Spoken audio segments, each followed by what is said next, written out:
Bahujan Samaj party पूरी तरह चिंतित है। अपना खोया हुआ जनाधार वापस करने के लिए बसपा सुप्रीमो मायावती जी 23 जून को इस संदर्भ में लखनऊ में विशाल बैठक करने वाली हैं। सूचना यह है, इस बैठक में सभी जिलाध्यक्ष, सभी कोऑर्डिनेटर्स, बूथ तक के कार्यकर्ता तथा सेक्टर के समस्त पदाधिकारी सम्मिलित होंगे। इस बैठक में सेक्टर के जो पदाधिकारी हैं उनकी रिपोर्ट पर भी विचार किया जाएगा। जब से मायावती जी इस चुनाव में जीरो पे पहुंची हैं, उनको सोचने पे मजबूर होना पड़ा है।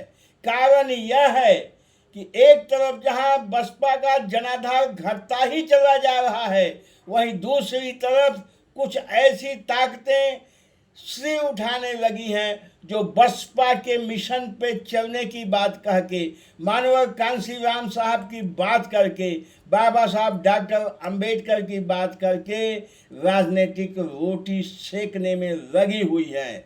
और इसमें तमाम वो दल जो बसपा से चिढ़ते हैं, जिनको बसपा से नुकसान होता है, उनकी ऐसी ताकतों की वो मदद करते हैं।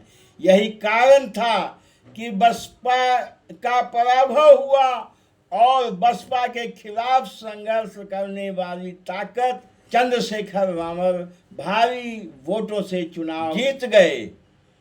इसी तरह से एक खबर ऐसी आ रही है कि पूर्वांचल में भी कुछ बहुजन समाज पार्टी के पुराने कार्यकर्ता जो मानव कांशीराम साहब के समय संघर्ष में आए थे, उस समय नौजवान थे, अपने जीवन का गोल्डन समय इसमें लगाया, मिशन को बढ़ाया, ताकत दी।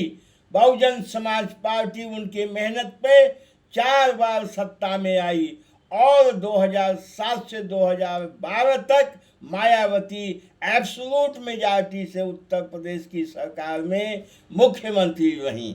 लेकिन इस दौरान मायावती जी की जो आंखें थीं वो बंद रहीं और खासकर दूसरे लोग, मौके परस्त लोग पार्टी में आ गए थे और सर्वाधिक लाभ उन्होंने उठाया, खासकर दलित समाज के लोगों को, और उससे ज़्यादा जो पिछड़े समाज के, अति पिछड़े समाज के लोग जो बहुजन समाज पार्टी के मूलाधार थे, जिनके कारण बहुजन समाज पार्टी यहाँ तक बढ़ी थी, जिनके सहयोग से दलित समाज में चेतना का संचार हुआ था, वो किनारे लगा दिए गए। सरकार के समय ऐसे समाज पे न तो मायावती ने ध्यान दिया, न बहुजन समाज पार्टी के कोर कमेटी ने ध्यान दिया। Bahujan Samaj party one man party है, Bahujan Samaj party one man industry बन गई है। इसके कारण मायावती तक सच्ची बात, जमीन की बात नहीं पहुंच पाती, तब भी नहीं पहुंच पाती थी और अब भी वही पोजीशन चल रही है। इन चुनावों में जो प्रभावी सिस्टम मायावती जी ने बनाया है, प्रभावियों का काम सिर्फ पैसा इकट्ठा करना है, पैसे कमाना है। ये प्रभावी सिर्फ पैसे वालों को ही चुनते हैं और उनको महत्व देते हैं। आम कार्यकर्ता जो दिन रात परिश्रम करता है, प्रभावी के नज़र में उसकी इज्जत, उसका त्याग शून्य है। यही सब कारण था कि बहुजन समाज पार्टी दिन पर दिन साफ होती जा रही है।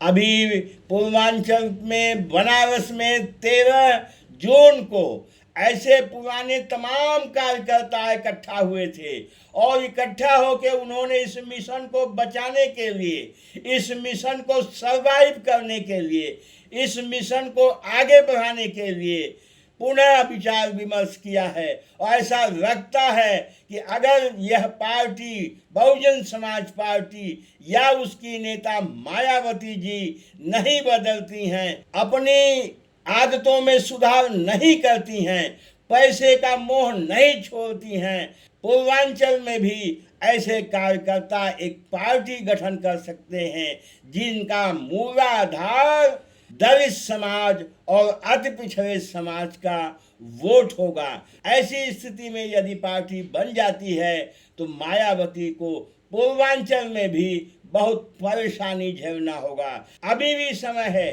23 जून की जो बैठक हो रही है, इसमें देखना होगा कि मायावती जी किस तरह का निर्णय लेती हैं, कुछ करना भी चाहती हैं या यूं ही दिखावा है। तो इन सब को देखने के बाद ही ये पता चल पाएगा कि बहुजन समाज पार्टी का भविष्य अब उत्तर प्रदेश में क्या होगा। बस साथियों, इस विषय पे आपके क्या सुझाव हैं, हमें कमेंट करके बताइएगा। हमारे चैनल पे मेहमान हैं, पहली बार आए हैं, सब्सक्राइब अवश्य कर लीजिएगा। बहुत बहुत धन्यवाद।